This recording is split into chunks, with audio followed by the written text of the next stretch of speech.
Hi hello all welcome back to Edusat learning. അപ്പം നമ്മൾ genetic of life എന്നുള്ള 10ാം ക്ലാസ്സിലെ ചാപ്റ്റർ ആയിരുന്നു പഠിച്ചുകൊണ്ടിരിക്കുന്നത് അല്ലേ. അപ്പം അതിൽ അടുത്തതായിട്ട് നമ്മൾ നോക്കാൻ പോകുന്നത്, നിങ്ങൾക്കറിയാം മിസ് കുറേ ക്ലാസ് ഈ ജെനറ്റിക്സ് എന്നുള്ള പദം ഉപയോഗിക്കുന്നു. അപ്പം എന്താണ് ജെനറ്റിക്സ്, എന്തൊക്കെ കൂടി ചേർന്നിട്ടാണ് ജെനറ്റിക്സ് ഉള്ളത് എന്നുള്ള കാര്യങ്ങളെ കുറിച്ചിട്ടാണ് നമ്മളിപ്പോൾ പഠിക്കാൻ പോകുന്നത് അല്ലേ. അപ്പം മിസ് പറയുന്നത് എന്താണെന്ന് വെച്ച് കഴിഞ്ഞാൽ, നമുക്കറിയാം ഈ ജെനറ്റിക്സ് എന്ന് പറയുന്നത് എപ്പോഴും it is A branch of science ആണ്. ഒരു കാര്യത്തിനെ പറ്റി നമ്മൾ പഠിക്കുമ്പോൾ അതെന്തായിരിക്കും സയൻസിലുള്ളതാണ്. അപ്പോൾ നമുക്ക് ഫസ്റ്റ് പറയാൻ പറ്റുന്ന ഒരു കാര്യം എന്ന് പറയുന്നത് എന്താ, it is A branch of science. അപ്പോൾ എന്ന് പറയുന്നത് ജെനറ്റിക്സ് എന്ന് പറയുന്നത് it is A branch of the science ആണ് ദാറ്റ് ഡീൽ വിത്ത് എന്തൊക്കെയാണ്, ജീന്. നമ്മൾ ജീനിനെ പറ്റി പഠിച്ചു അല്ലേ. That deal with gene, hereditary and variations. ഈ 3 എണ്ണത്തിനെ പറ്റി പറയുന്ന ഒരു പഠനശാഖ, സയൻസിന്റെ ഒരു പഠനശാഖയാണ് എന്തെന്ന് പറയുന്നത്, ജെനറ്റിക്സ് എന്ന് പറയുന്നത്. അങ്ങനെയാണെങ്കിൽ ജീൻ എന്താണെന്ന് നമ്മൾ പഠിച്ചു. ഈ ഹെറിഡിറ്ററി എന്താ, വേരിയേഷൻ എന്താ നമുക്കറിയോ? ഇല്ല. അപ്പൊ നമ്മൾ ആദ്യം തന്നെ പറയാൻ പോകുന്നത് എന്താണ് ഹെറിഡിറ്ററി എന്നുള്ളതാണ്. നമുക്കറിയാം, നിങ്ങൾക്ക് ഇപ്പം എന്താ പറയാ, നിങ്ങളുടെ വീട്ടിൽ അച്ഛച്ചന്മാരും അമ്മമ്മമാരും ഒക്കെ ഉണ്ടെങ്കിൽ അവരെല്ലാവരും എന്ത് ചെയ്യും, ഇങ്ങനെ പറയുന്നുണ്ടാവും. നിങ്ങളിപ്പം എന്തെങ്കിലും ഒരു പ്രത്യേക തരത്തിലുള്ള സ്വഭാവമൊക്കെ കാണിക്കുമ്പോൾ പറയും, ഈ കുട്ടീൻ്റെ അച്ഛൻ്റെ അതേ സ്വഭാവമാണ്, അല്ലെങ്കിൽ അവളെ കാണാൻ അവളുടെ അച്ഛനെ വാർത്ത് വെച്ച പോലെയാ, അല്ലെങ്കിൽ എത്രയാ ഈ കുട്ടിക്ക് മുടി, അപ്പോൾ പറയും എന്താ, അതാ അവളുടെ അമ്മേൻ്റെ അതേ മുടിയാ എന്നൊക്കെ ഇങ്ങനെ പറയുന്നുണ്ടാവും അല്ലേ. അങ്ങനെ അത്തരത്തില് എന്താ പറയാ, പാരൻസിന്റെ അതേ ക്യാരക്ടേഴ്സ്, അതായത് അച്ഛൻ്റെയോ അമ്മയിൽ നിന്നോ അവരുടെ ഒരുപോലെയുള്ള ക്യാരക്ടർ. ഇപ്പോൾ എക്സാമ്പിൾ പറയുകയാണെങ്കിൽ കളറ്, മുടി, അല്ലെങ്കിൽ എന്തെങ്കിലും ഒരു പ്രത്യേക സ്വഭാവം, അതേപോലെ കുട്ടികളിലേക്ക് ഓഫ് സ്പ്രിങ്സ് എന്നാണ് കുട്ടികളെ പറയാം. ഓഫ് സ്പ്രിങ്സ് എന്ന് പറഞ്ഞു കഴിഞ്ഞാൽ പുതിയ ജനറേഷൻസ്, അല്ലെങ്കിൽ അടുത്തിട്ടുള്ള പുതുതായിട്ടുള്ള തലമുറ. ഈ തലമുറയിലേക്ക് കിട്ടുന്ന ക്യാരക്ടേഴ്സിനെ, അച്ഛനിൽ നിന്നോ അമ്മയിൽ നിന്നോ പുതുതലമുറയിലേക്ക് കിട്ടുന്ന ക്യാരക്ടേഴ്സിനെയാണ് നമ്മൾ പൊതുവെ എന്തെന്ന് പറയാ മക്കളെ, എന്തെന്ന് പറയാ, പാരമ്പര്യം അഥവാ എന്തെന്ന് പറയും, ഹെറിഡിറ്ററി എന്ന് പറയും. ഈ പാരമ്പര്യത്തിനാണ് നമ്മൾ ഇംഗ്ലീഷിൽ ഹെറിഡിറ്ററി എന്ന് പറയുന്നത്.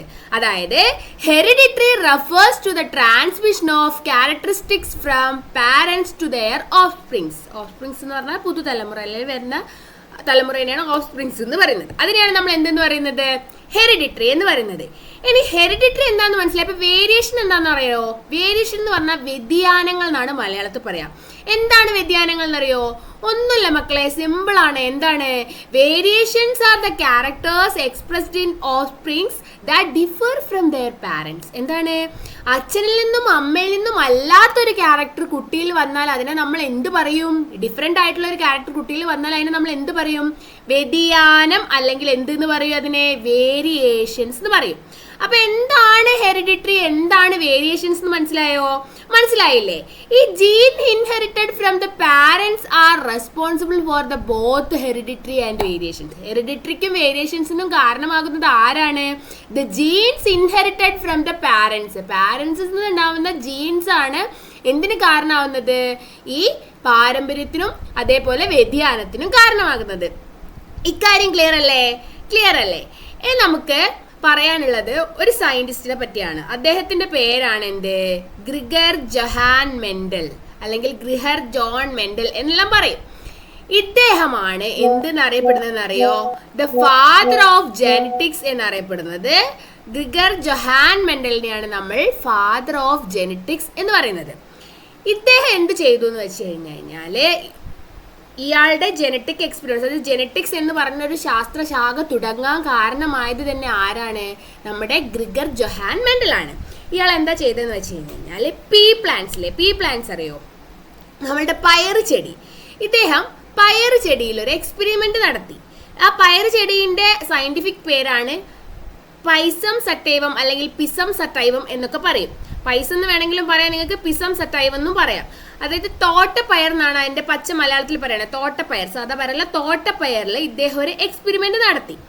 ആ എക്സ്പെരിമെന്റ് ആണ് ജെനറ്റിക്സിന്റെ അടിസ്ഥാനമായിട്ടുള്ള എക്സ്പെരിമെന്റ് എന്ന് പറയുന്നത്. അതുകൊണ്ട് തന്നെയാണ് ഇയാളെ നമ്മൾ എന്ത് വിളിക്കുന്നത്? ഫാദർ ഓഫ് ജെനറ്റിക്സ്, അല്ലെങ്കിൽ എന്താ പറയാ, ജെനറ്റിക്സിന്റെ പിതാവ് എന്നൊക്കെ നമ്മൾ വിളിക്കാൻ കാരണം. അത് മനസ്സിലായില്ലേ?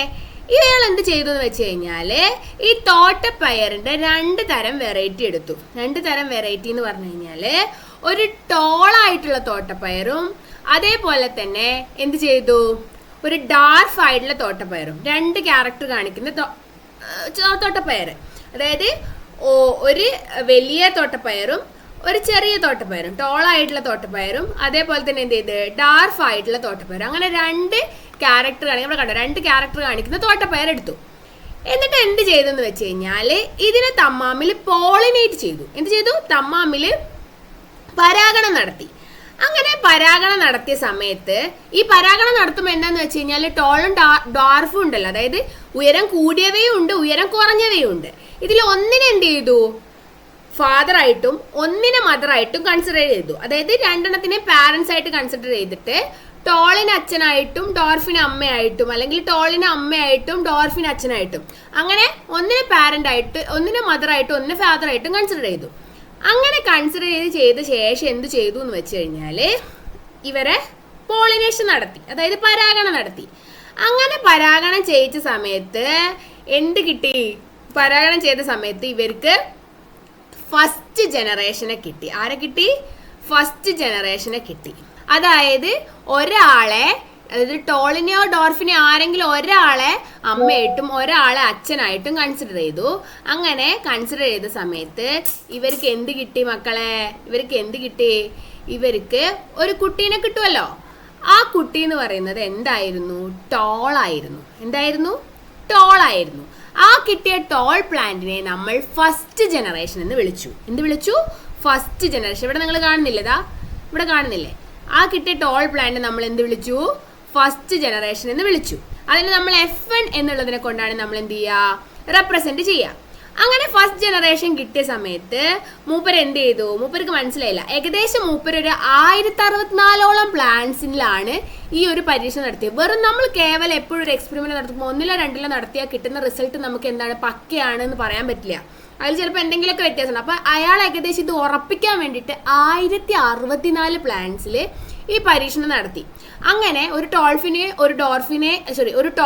ഒരു ഡോർഫിനെ എടുത്തിട്ട് അദ്ദേഹം പോളിനേഷൻ നടത്തിയപ്പോൾ അയാൾക്ക് എന്ത് കിട്ടി? ഒരു ടോൾ പ്ലാന്റിനെ തന്നെ കിട്ടി.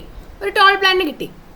അങ്ങനെ അപ്പോൾ അദ്ദേഹത്തിന് മതിയായില്ല. അദ്ദേഹം അതിനെ ഫസ്റ്റ് ജനറേഷൻ അഥവാ 1ാം തലമുറ എന്നൊക്കെ വിളിച്ചു.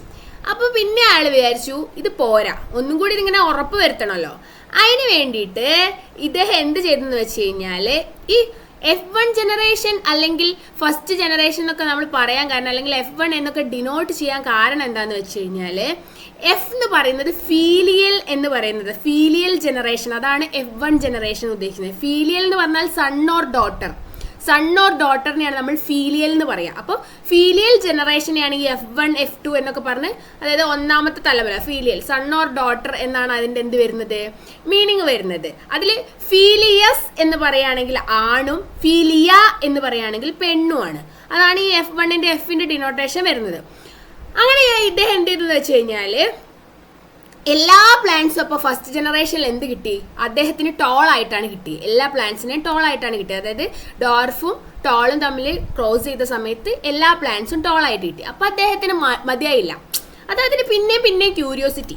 അങ്ങനെ അയാൾ എന്ത് ചെയ്തു എന്ന് വെച്ച് കഴിഞ്ഞാൽ ഈ F1 ജനറേഷനെ കിട്ടിയില്ലേ, ഈ F1 ജനറേഷനിലെ എല്ലാ ടോൾ പ്ലാന്റ്സിനെയും തമ്മിൽ സെൽഫായിട്ട് പോളിനേറ്റ് ചെയ്തു. സെൽഫായിട്ട് പോളിനേറ്റ് ചെയ്തു എന്ന് പറഞ്ഞാൽ എങ്ങനെയാ? ഈ ടോൾ പ്ലാന്റ്സിനെ തന്നെ തമ്മിൽ അങ്ങോട്ടും ഇങ്ങോട്ടും പോളിനേറ്റ് ചെയ്തു. നേരത്തെ ടോളും ഡോർഫും ആണ് പോളിനേറ്റ് ചെയ്തെങ്കിൽ ഇത് ഈ ടോൾ പ്ലാന്റ്സിനെ തന്നെ അങ്ങോട്ടും ഇങ്ങോട്ടും എന്ത് ചെയ്തു? സെൽഫ് പോളിനേഷൻ, സ്വയമായിട്ട് അങ്ങോട്ടും ഇങ്ങോട്ടും പരാഗണം നടത്തി. അങ്ങനെ ചെയ്ത സമയത്ത് കണ്ട മക്കളെ എന്ത് സംഭവിച്ചു? സെക്കൻഡ് ജനറേഷൻ കിട്ടൂലേ? സെക്കൻഡ് ജനറേഷൻ 2ാമത്തെ ജനറേഷൻ കിട്ടി. ആ ജനറേഷനിൽ മൂപ്പർക്ക് എങ്ങനെയാ കിട്ടിയേ? ഒരു ടോളും അതേപോലെ ഒരു ഡാർഫും കിട്ടി. എന്ത് കിട്ടി? ഒരു ടോളും ഒരു ഡാർഫും കിട്ടി. അതായത് ഏകദേശം 1064 പ്ലാന്റ്സിലാണ് അദ്ദേഹം എന്ത് ചെയ്തത്? ഈ എക്സ്പെരിമെന്റ് നടത്തിയത്. അതിൽ 1064 പ്ലാന്റ്സിന്റെ എന്താ പറയുക എക്സ്പെരിമെന്റിൽ ആ 1064 കൊണ്ട് എന്ത് ചെയ്തു? ആ 1064 തമ്മിൽ അങ്ങോട്ടും ഇങ്ങോട്ടും എന്ത് ചെയ്തു? സെൽഫ് പോളിനേഷൻ നടത്തിയ സമയത്ത് അതിൽ ഏകദേശം 787 ടോളും അതേപോലെ തന്നെ 277 ഡോർഫ് പ്ലാന്റും അദ്ദേഹത്തിന് കിട്ടി. അത്രയും എണ്ണം കിട്ടി. അതായത് നമ്മളിതൊരു ഈസ്റ്റ് കണക്ക് പറയുകയാണെങ്കിൽ ഏകദേശം 3:1 എന്ന് പറയുന്ന റേഷ്യോയില് അദ്ദേഹത്തിന് എന്ത് കിട്ടി? ടോളിനെയും ഡോർഫിനെയും കിട്ടി. മനസ്സിലായോ?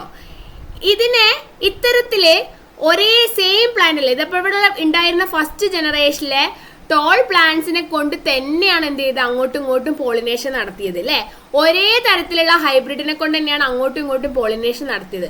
അതുകൊണ്ട് തന്നെ ഇത്തരത്തിലുള്ള പോളിനേഷനെ നമ്മൾ അല്ലെങ്കിൽ ഇത്തരത്തിലുള്ള ക്രോസിനെ നമ്മൾ പറയാ മെൻഡലിന്റെ മോണോ ഹൈബ്രിഡ് ക്രോസ് എന്നാണ് പറയാ. എന്താണ് പറയാ? മെൻഡലിന്റെ മോണോ ഹൈബ്രിഡ് ക്രോസ് എന്നാണ് നമ്മൾ പറയാ. ഇത്രയും കാര്യങ്ങൾ മനസ്സിലായോ? ഇത്രയും കാര്യങ്ങൾ മനസ്സിലായില്ലേ? ഇനി നമ്മൾ എപ്പോഴും പറയും എന്താ പറയാ നമ്മള് ജീൻസിന് 2 ഡിഫറെൻ്റ് ആയിട്ടുള്ള ഡിഫറെൻ്റ് ഫോംസ് ആണുള്ളത് ജീൻസിന്. എപ്പോഴും ജീൻസിന് 2 ഡിഫറെൻ്റ് ആയിട്ടുള്ള ഫോംസ് ആയിട്ടാണ് കാണപ്പെടുക. ജീൻസ് ഡിഫറെൻ്റ് ആയിട്ടുള്ള ഫോംസ് ആയിട്ട് കാണപ്പെടും. ആ ഫോംസിനെ നമ്മൾ പറയുന്ന പേരാണ് അലീൽസ്. എന്താണ് പറയാ? എലീൽസ് എന്നാണ് പറയാ. അതായത് genes have 2 different forms. It's called as എന്താണ്? അലീൽസ് എന്ന് പറയും. അപ്പൊ ഈ അലീൽ എന്ന് പറയുന്ന ഇവിടുത്തെ അലീലുകൾ ആരാ മക്കളെ? ഇവിടെ അലീൽ എന്ന് പറയുന്ന ആരാ? ഇവിടുത്തെ അലീൽ എന്ന് പറയുന്നത് ആരാണ്? ടോളും ഡോർഫും ആണ്. ഇവിടുത്തെ 2 ഡിഫറെന്റ് ഫോം ഓഫ് ആ പ്ലാന്റിന്റെ 2 ഡിഫറെന്റ് ഫോം എന്താ?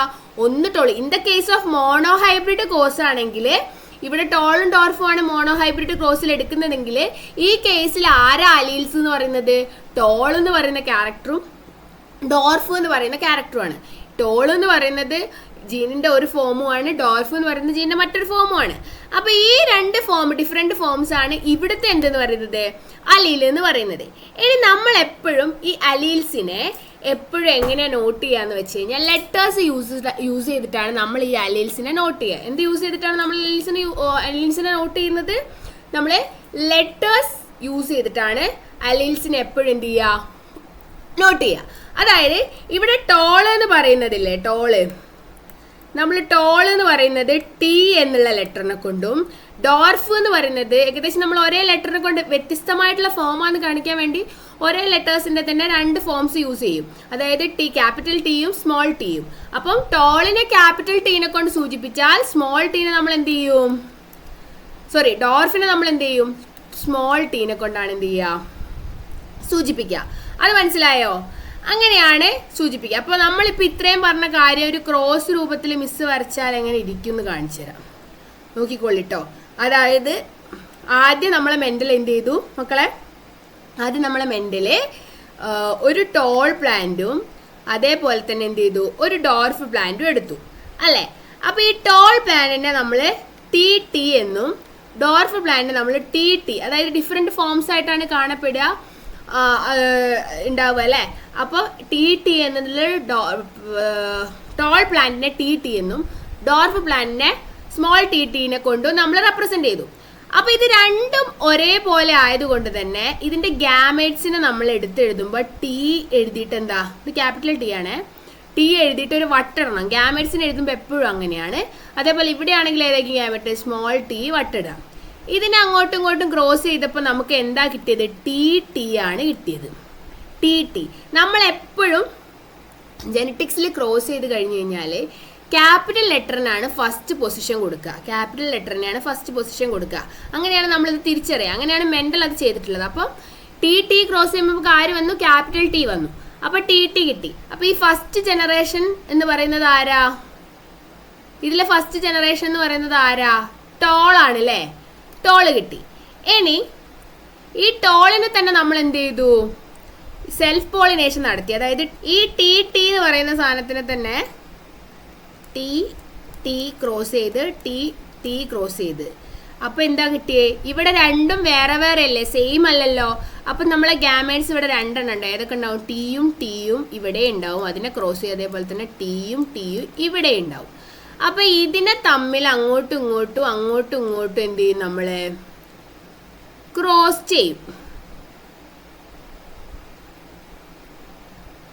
ചെയ്യും. അപ്പൊ നമുക്ക് എന്ത് കിട്ടും? ടി അല്ലേ? ടി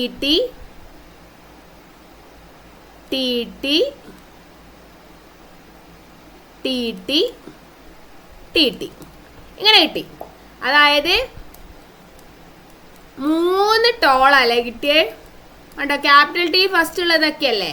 അപ്പോൾ 3 ടോളും ഇതിനാണ് എന്ത് ഒരു ഡോർഫും കിട്ടി. 3 ടോളും എന്തും കിട്ടി, ഒരു ഡാർഫും കിട്ടി.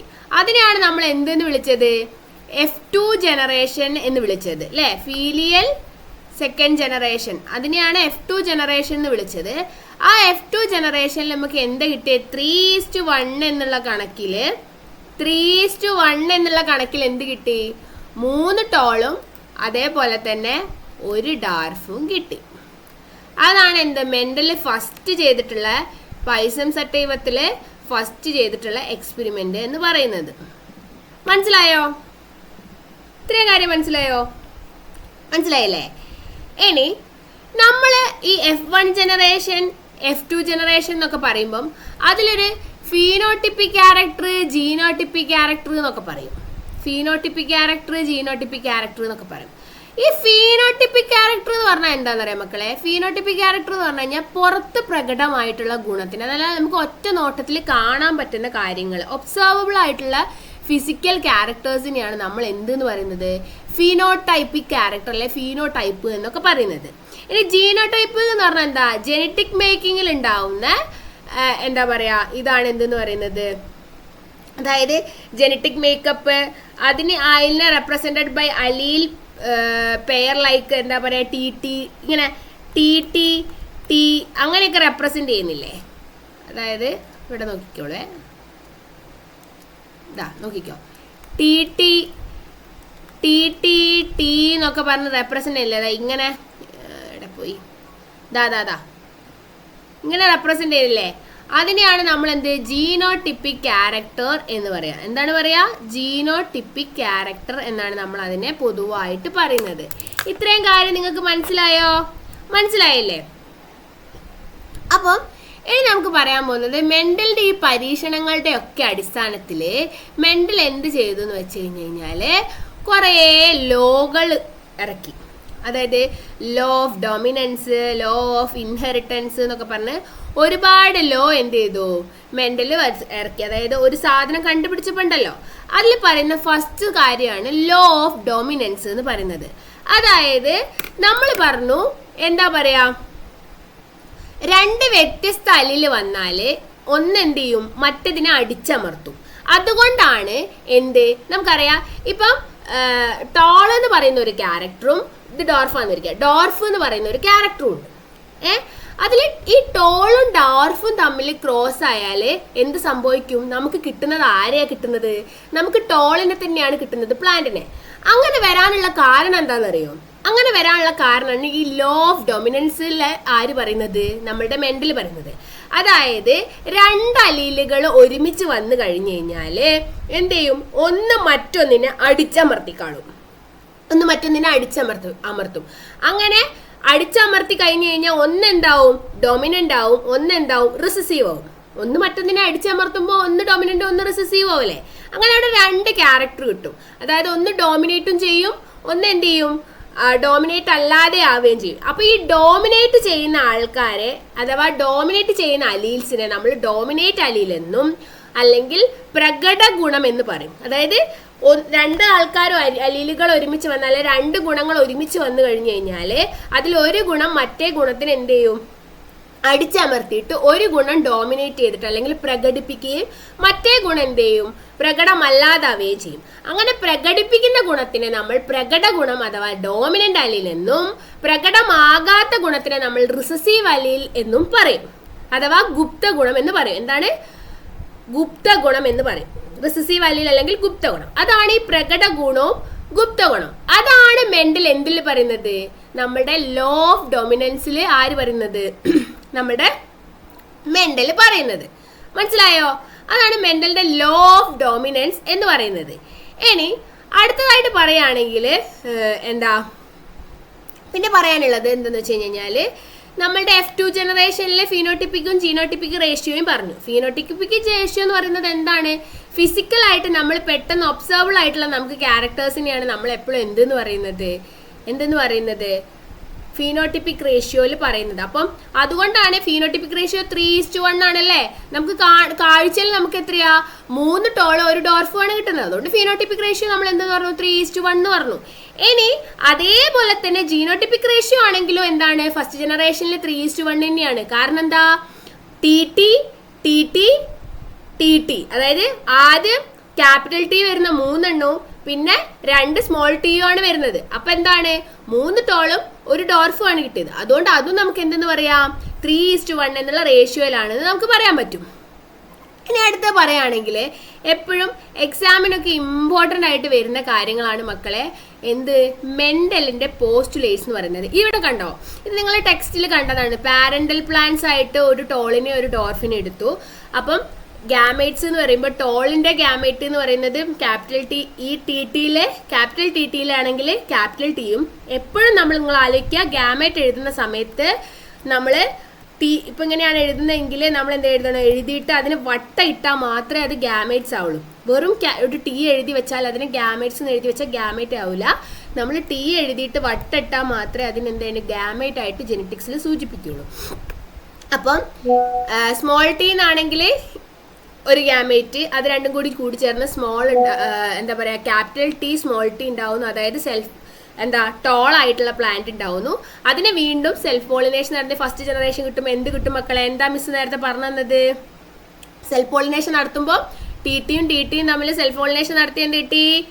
ഇവിടെ 2 ടൈപ്പ് അലീലുള്ളത് കൊണ്ട് തന്നെ ക്യാപിറ്റൽ ടിയും സ്മോൾ ടിയും നമ്മൾ ഇറക്കി എഴുതണം. അതാണ് 2 ഗാമേറ്റ്സ് ഉണ്ടാവും. ഇപ്പുറത്തെ കേസിലും എന്താണത് ടി ആയിരിക്കും അല്ലേ. ഇതിനെ ക്രോസ് ചെയ്താൽ എന്ത് കിട്ടി? F2 ജനറേഷനിൽ എന്ത് കിട്ടും? ഇതാ ഇവിടെ എന്താ ക്യാപിറ്റൽ ടിയും സ്മോൾ ടിയും ക്രോസ് ചെയ്തിട്ട് ക്യാപിറ്റൽ ടി സ്മോൾ ടി കിട്ടി. ഇത് ക്യാപിറ്റൽ ടിയും ക്രോസ് ചെയ്ത് എന്ത് കിട്ടും മക്കളെ? ക്യാപിറ്റൽ ടിയും ക്രോസ് ചെയ്ത് എന്ത് കിട്ടും? ടി കിട്ടും അല്ലേ. ഇവിടെ ടി കിട്ടും. ഇവിടെയാണെങ്കിൽ ഇവിടുത്തെ കേസാണെങ്കിൽ എന്ത് കിട്ടും? സ്മോൾ ടിയും ക്യാപിറ്റൽ ടിയും ആണുള്ളത്. അപ്പൊ നമ്മൾ പറഞ്ഞു ക്യാപിറ്റൽ ടിയും സ്മോൾ ടിയും വന്നാൽ ആദ്യം ക്യാപിറ്റൽ ടിക്കാണ് പ്രിഫറൻസ് കൊടുക്കുക. ക്യാപിറ്റൽ ടീന് എഴുതിയതിന് ശേഷം മാത്രമേ നമ്മൾ സ്മോൾ ടീന് എഴുതുള്ളൂ. അപ്പൊ എങ്ങനെ എഴുതുക? ടി എന്നാണ് എഴുതുക. മനസ്സിലായോ? പിന്നെ സ്മോൾ ടി. അപ്പൊ ഇവിടെ എന്ത് കിട്ടി? 3 ടോളിനെയും അതേപോലെ 1 ഡോർഫിനെയും കിട്ടി. മനസ്സിലായോ? ഫീനോട്ടിപ്പിക് റേഷ്യോ ആണെങ്കിലും ജീനോട്ടിപ്പിക് റേഷ്യോ ആണെങ്കിലും 3:1 എന്നുള്ള റേഷ്യോ നമുക്ക് കിട്ടി. ഇനി നമുക്ക് പറയാനുള്ള വെച്ചാൽ ഏറ്റവും മോസ്റ്റ് ഇമ്പോർട്ടൻ്റ് ആയിട്ടുള്ള ഒരു കാര്യമാണ് മെന്റൽ പോസ്റ്റുലേറ്റ്. എന്താണ് പറയാനുള്ളത്? Mental postulate. മെന്റല് കുറച്ച് ഇതിന്റെ ബേസിസിൽ, അതായത് ഈ ഒരു എന്താ പറയുക ഫസ്റ്റ് ജനറേഷനെ ക്രോസ് ചെയ്തിട്ട് അല്ലെങ്കിൽ പീ പ്ലാന്റ്സിനെ തമ്മിൽ ക്രോസ് ചെയ്തിട്ട് ജെനറ്റിക്സ് കണ്ടുപിടിച്ചപ്പം അതിന്റെ ബേസിൽ മെന്റലിന് കുറേ അനുമാനങ്ങൾ വന്നു. അങ്ങനെ മെന്റലിന്റെ അനുമാനങ്ങളെ പറ്റിയാണ് നമ്മൾ പറയുന്നത്. അതായത് മെന്റൽ പോസ്റ്റുലേറ്റ്. ഇത് എക്സാമിന് വളരെ ഇമ്പോർട്ടൻ്റ് ആയിട്ടുള്ള ക്വസ്റ്റ്യൻ ആണ്. എപ്പോഴും ചോദിക്കുന്ന ക്വസ്റ്റ്യൻ ആണ്. What are the postulates? Mental postulates എഴുതാൻ പറയുന്നത് കേട്ടോ. ഒരു പോയിന്റ് ആയിട്ടോ ബുള്ളറ്റിനായിട്ടോ അല്ലെങ്കിൽ എന്താ പറയുക നമ്പർ ഇട്ടിട്ടോ ഒക്കെ നമ്മൾ എഴുതേണ്ട കാര്യമാണ്. അപ്പൊ എന്താണ് മെന്റൽ പോസ്റ്റുലേറ്റ് എന്നാണ് നോക്കാൻ പോകുന്നത്. അതായത് മെന്റൽ പറയുന്നത് എന്താണ്? A trait is controlled by 2 factor എന്നാണ് പറയുന്നത്. അതായത് നമുക്കറിയാം നമ്മളുടെ ഒരു സ്വഭാവത്തെ, ട്രേറ്റ് എന്ന് പറയുന്നത് എന്താണ്? സ്വഭാവമാണ്. സ്വഭാവത്തെ നിയന്ത്രിക്കുന്നത് 2 ഘടകങ്ങൾ ചേർന്നിട്ടാണ് നമ്മളുടെ സ്വഭാവത്തെ നിയന്ത്രിക്കുന്നത് എന്നാണ് പറയുന്നത്. പിന്നെ അദ്ദേഹം പറയുന്നത് എന്താ വെച്ചാൽ when a pair of contrasting trait is subjected to hybridization. Hybridization എന്ന് പറഞ്ഞു കഴിഞ്ഞാൽ ഇപ്പൊ നമ്മൾ പറഞ്ഞ കാര്യങ്ങളാണ് ഹൈബ്രിഡൈസേഷൻ. അങ്ങോട്ടും ഇങ്ങോട്ടും ക്രോസ് ചെയ്തിട്ട് പുതിയ ജനറേഷൻ ഉണ്ടാവുക, അതായത് ന്യൂ ജനറേഷൻ ഫോം ചെയ്യുന്ന പ്രക്രിയയാണ് നമ്മൾ ഹൈബ്രിഡൈസേഷൻ എന്ന് പറയുന്നത്. 2 ഫോം ചെയ്തിട്ട്. അപ്പോൾ when a pair of contrasting trait is subjected to a hybridization, only one of the contrasting trait is expressed in the offsprings of the first generation and the other remains hidden. The trait that appear in the first generation is called dominant trait and the hidden trait is called recessive trait. The trait hidden in the first generation reappear in the second generation. അത് important ആണ് കേട്ടോ. അതായത് നേരത്തെ miss പറഞ്ഞ same കാര്യങ്ങൾ തന്നെ 2 traits, അതായത് 2 സ്വഭാവങ്ങൾ ഒരുമിച്ച് ഹൈബ്രിഡൈസേഷനിൽ വരുന്ന സമയത്ത് അതിൽ ഒന്ന് എക്സ്പ്രസ് ആവുകയും ഒന്ന് എന്ത് ചെയ്യും? റിസസീവ് ആവുകയും ചെയ്യും. അതിൽ എക്സ്പ്രസ് ചെയ്യുന്ന അല്ലെങ്കിൽ ഡോമിനേറ്റ് ചെയ്ത് നിൽക്കുന്ന ആളെ ഡോമിനേറ്റ് അല്ലീൽ അല്ലെ ഡോമിനേറ്റ് ട്രേറ്റ് അല്ലെങ്കിൽ ഡോമിനന്റ് ട്രേറ്റ് എന്നും, അതിൽ റിസസീവായി നിൽക്കുന്ന ഹിഡൻ ട്രേറ്റിനെ നമ്മൾ എന്താ പറയുക? ഹിഡൻ ട്രേറ്റ് അല്ലെങ്കിൽ റിസസീവ് ട്രേറ്റ് എന്നും വിളിക്കും. ഇതിൽ പ്രത്യേകമായിട്ട് നമ്മൾ ശ്രദ്ധിക്കേണ്ടത് ഈ ഹിഡൻ ട്രേറ്റ് എന്ന് പറയുന്നത് എപ്പോഴും എന്തായിരിക്കും എന്നറിയോ, നമ്മുടെ സെക്കൻഡ് ജനറേഷനിൽ എന്ത് ചെയ്യും, അത് പ്രകടമായിട്ട് അല്ലെങ്കിൽ എന്താ പുറത്തു വരികയും ചെയ്യും എന്നാണ് പറയുന്നത്. അതാണ് മെൻഡലിന്റെ രണ്ടാമത്തെ പോസ്റ്റുലേറ്റ് എന്ന് പറയുന്നത്. ഇനി മൂന്നാമത്തെ പോസ്റ്റുലേറ്റ് ആണ് when gametes are formed the factors that determine traits get separated without mixing എന്നാണ് പറയുന്നത്. അതായത് എന്താണ്, ഗാമേറ്റ്സ് ഫോം ചെയ്യുന്ന സമയത്ത് the factors that determine traits, അതായത് നമ്മുടെ സ്വഭാവത്തെ ഡിറ്റർമൈൻ ചെയ്യുന്ന ട്രേറ്റ്സ് എന്ത് ചെയ്യുന്ന പറയുന്നത്, സെപ്പറേറ്റഡ് വിത്തൗട്ട് മിക്സിംഗ് എന്നാണ് പറയുന്നത്. ഇനി നാലാമത്തെ പറയുന്നത് ratio of the dominant to recessive trait in the offsprings of the second generation is 3:1. അതായത് ഡോമിനന്റിന്റെ റിസസീവിന്റെയും ട്രേറ്റ്സിന്റെ റേഷ്യോ എന്ന് പറയുന്നത് 3:1 എന്നുള്ളതാണ്. അതായത് ഫീനോട്ടിപ്പിക് റേഷ്യോയും ജീനോട്ടിപ്പിക് റേഷ്യോയും 3:1 ആണ് എന്തില്, ഫസ്റ്റ് ജനറേഷന്റെ കേസിൽ മെൻഡൽ പറയുന്നത്. അപ്പം മെൻഡലിന്റെ പോസ്റ്റുലേറ്റ്സ് അല്ലെങ്കിൽ മെൻഡലിന്റെ മെന്റൽ പോസ്റ്റുലേറ്റ്സ് അല്ലെങ്കിൽ മെന്റലിന്റെ അനുമാനം എന്ന് പറയും മലയാളത്തിൽ. ഇത് വളരെ ഇമ്പോർട്ടൻ്റ് ആയിട്ടുള്ള കാര്യമാണ്, എപ്പോഴും എക്സാമിന് ചോദിക്കുന്ന കാര്യമാണ്. അപ്പോൾ എല്ലാവരും ഇത് കൃത്യമായിട്ട് പഠിക്കുക. അപ്പോൾ ഇതാണ് മെന്റലിന്റെ ഫസ്റ്റ് ജനറേഷന്റെ കേസിൽ പറയാനുള്ളത്. ഇനി നമുക്ക് എന്താണ് സെക്കൻഡ് ജനറേഷന്റെ കേസിൽ വരുന്നത്, അല്ലെങ്കിൽ സെക്കൻഡ് ജനറേഷനെ വീണ്ടും ക്രോസ് ചെയ്യുന്നുണ്ടോ, അല്ല ഒന്നിൽ കൂടുതൽ ക്യാരക്ടർ ക്രോസ് ചെയ്യുന്നുണ്ടോ എന്നൊക്കെ നോക്കാം. ഇപ്പം നമ്മൾ പഠിച്ചത് മോണോ ഹൈബ്രിഡിന്റെ കേസാണ്. മോണോ ഹൈബ്രിഡ് എന്ന് പറഞ്ഞു കഴിഞ്ഞാൽ ഒരു ക്യാരക്ടർ, അതായത് ഒന്നിൽ തന്നെ രണ്ട് വ്യത്യസ്തമായിട്ടുള്ള സ്വഭാവത്തിന് തമ്മിലുള്ള എന്തൊക്കെയാണ് വ്യത്യാസം എന്നുള്ള കാര്യങ്ങളാണ് നമ്മൾ പഠിച്ചിട്ടുള്ളത്. മോണോ ഹൈബ്രിഡ് കോഴ്സാണ് പഠിച്ചത്. ഒരേ ക്യാരക്ടറുള്ള ഒരേ ഹൈബ്രിഡിനെ അങ്ങോട്ടും ഇങ്ങോട്ടും ക്രോസ് ചെയ്തപ്പോൾ എന്ത് സംഭവിച്ചു എന്നുള്ളതാണ് പഠിക്കാൻ പോകുന്നത്. ഇനി അടുത്തതായി നമ്മൾ ഡൈ ഹൈബ്രിഡ് ക്രോസിനെ ആണ് പഠിക്കാൻ പോകുന്നത്. അത് നെക്സ്റ്റ് ക്ലാസ്സിൽ നോക്കാം. അപ്പോൾ ഇത്രയും പറഞ്ഞ കാര്യങ്ങൾ എല്ലാവർക്കും മനസ്സിലായി എന്ന് വിശ്വസിക്കുന്നു. Thank you.